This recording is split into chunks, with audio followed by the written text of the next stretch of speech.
जय माता दी। आपका एयर न्यूज के इस खास कार्यक्रम में तहे दिल से स्वागत है। पिछली वीडियो में हमने आपको मां भगवती के नवरात्रि के छठे स्वरूप देवी कात्यायनी से जुड़े महत्व, उनसे जुड़ी कई मान्यताएं, उन नवरात्रि में पूजन का मुहूर्त और पूजन विधि के बारे में बताया। अगर आपने वो वीडियो नहीं देखा है तो आप हमारे चैनल प्रोफाइल में जाकर उसे देख सकते हैं, क्योंकि उसमें हमने कई ऐसी जानकारियां बताई हैं जो आपको देखनी जरूरी है। अगर आप नवरात्रि के बारे में अच्छे से जानना चाहते हैं तो पिछली वीडियो के आखिर में हमने आपको ये भी कहा था कि हम आपको अगली वीडियो में माता के 7वें स्वरूप और उनसे जुड़ी अनेक जानकारियां, मां भगवती की कथा और उनके महत्व के बारे में बताएंगे। तो उसी वादे को पूरा करने के लिए हम एयर न्यूज के इस खास कार्यक्रम के माध्यम से आपके लिए लेकर आए हैं, जिसमें नवरात्रि में माता के 7वें स्वरूप यानी कि मां कालरात्रि के बारे में बताएंगे। तो उसके लिए आप वीडियो में हमारे साथ आखिरी तक बने रहिए।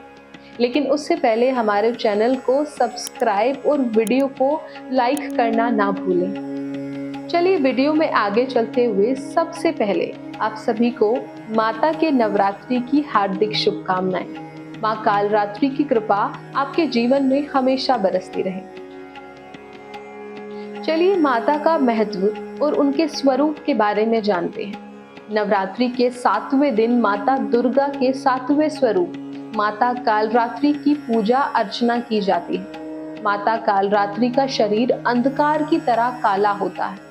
माँ के बाल लंबे और बिखरे हुए होते हैं। गले में मुंडमाला है जो बिजली की तरह चमकती रहती है। माता कालरात्रि के 4 हाथ है। माँ के इन हाथों में खड्ग, लौह अस्त्र, वर मुद्रा और अभय मुद्रा है।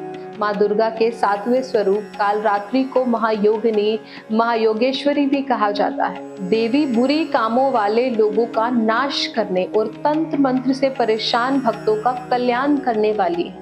देवी की पूजा से रोग का नाश होता है और शत्रुओं पर विजय मिलती है। ग्रह बाधा और भय दूर करने वाली माता की पूजा भी इस दिन जरूर करनी चाहिए। माता को मनाने के लिए उनके पूजन विधि की बात की जाए तो इस दिन सुबह उठकर स्नान आदि से निवृत्त होकर स्वच्छ साफ वस्त्र धारण करने चाहिए और इसके बाद माता की प्रतिमा को गंगा जल या शुद्ध जल से स्नान कराएं।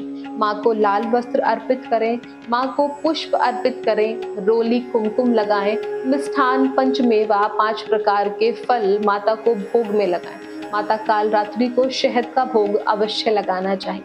इसके बाद माता कालरात्रि की आरती करें।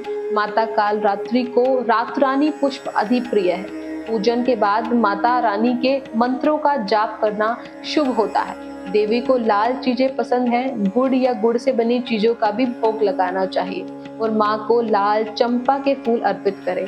नवरात्रि के 7वें स्वरूप माँ कालरात्रि का मंत्र कुछ इस प्रकार है। या देवी सर्वभूतेषु दया रूपेण संस्थिता नमस्तस्यै नमस्तस्यै नमस्तस्यै नमो नमः, या फिर ओम हेम ह्रीम क्लीम चामुंडाय विच्चे नमः। चलिए हमने माता का स्वरूप, उनका महत्व, उनकी पूजन की विधि, भोग और साथ ही माता का मंत्र भी जान लिया। अब बारी आती है माता की कथा की। तो चलिए आपको माँ कालरात्रि की कथा भी सुनाते हैं। तीनों लोकों में राक्षस शुभ, निशुंभ और रक्तबीज ने हाहाकार मचा रखा था। सभी देवता चिंतित थे। सभी देवी देवता मिलकर भगवान शंकर के पास थे और रक्षा की प्रार्थना की। तब महादेव ने मां पार्वती से असुरों का अंत कर अपने भक्तों की रक्षा करने को कहा। इसके बाद माता पार्वती ने दुर्गा का रूप धारण किया और शुंभ निशुंभ का वध कर दिया। माता के सामने असली चुनौती राक्षस रक्तबीज ने पेश की। जैसे ही माँ दुर्गा रक्तबीज को मारती और उसका खून धरती पर गिरती तो उसके लाखों रक्तबीज पैदा हो जाते। इससे माता क्रोधित हो गई और उनका वर्ण श्यामल हो गया। इसी स्वरूप से माँ कालरात्रि का प्राकट्य हुआ। माँ कालरात्रि ने रक्तबीज का वध किया और उनके शरीर से निकलने वाले रक्त को धरती पर गिरने से पहले ही पी जाती। इस तरह से माता ने सभी राक्षसों का वध किया और धरती की रक्षा की। तो ये थी माँ कालरात्रि की पावन कथा और उनसे जुड़ी कई जानकारियां। आशा करती हूँ आपको इस वीडियो से माता कालरात्रि के बारे में काफी जानकारियां प्राप्त हुई होंगी। आपके कोई भी सवाल या इस वीडियो से जुड़ी कोई भी अन्य जानकारी या अपने विचार आप हमें हमारे कमेंट में लिखकर भेज सकते हैं। अगली वीडियो में हम आपको नवरात्रि के 8वें दिन माता का 8वां स्वरूप महागौरी के बारे में डिटेल में बताएंगे।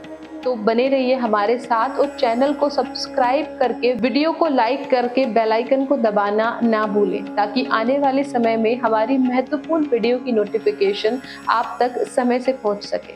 अभी के लिए हम आपसे विदा लेते हैं, फिर मिलते हैं एक नई वीडियो के साथ और अंत में एक बार फिर से आपको नवरात्रि की हार्दिक शुभकामनाएं। जय माता दी।